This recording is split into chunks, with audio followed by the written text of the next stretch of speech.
Sometimes we focus on the big things, but fail to see the small things that God is doing in our lives. And that's a real thing.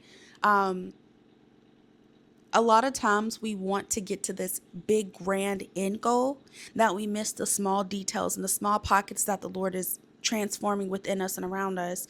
Here's an example: emotional maturity. Okay, is that if that's what you're asking the Lord for and you pray to God, Lord, help me manage my emotions well because I have been led by my emotions for so long. Okay, boom.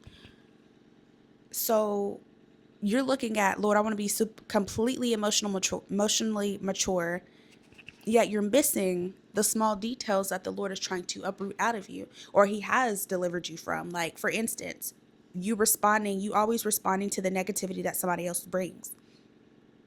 Okay. If you paid attention to the last conversation, did you respond differently or did you respond the same way that you have?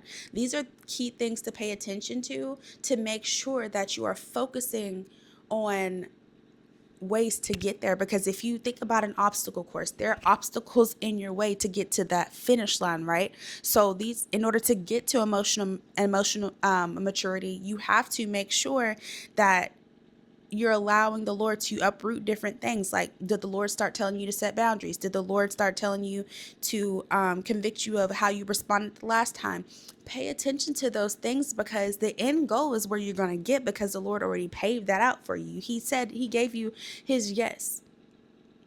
And all you got to do is say, okay, Lord, I'm going to actively do it. Faith without works is dead. Having faith that the Lord will bring you to the point of being emotionally mature, with His help, you need to make sure you're moving and working on that as well. If you need to go get a therapist, go get a therapist. If you whatever the case may be, if you need to sit down and self-reflect about your emotions, like what makes you angry, what are your triggers, and what causes you to do this and that. If it's a diet change, allow the Lord to you know what I'm saying, allow the Lord to tell you and show you what route you need to go. Do you need to cut out sugar?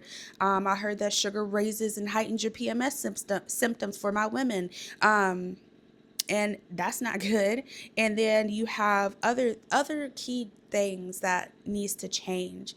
So again, we need to start paying attention to the process instead of the end goal, because you will get to that end goal. I believe in you and the Lord is there with you to help you, but you need to start focusing on the in between. So when you focus on that in between, you can see what the Lord is doing, and all glory goes to Him in the end. So with that being said, I pray that y'all have an amazing Thursday. I love y'all. Be blessed.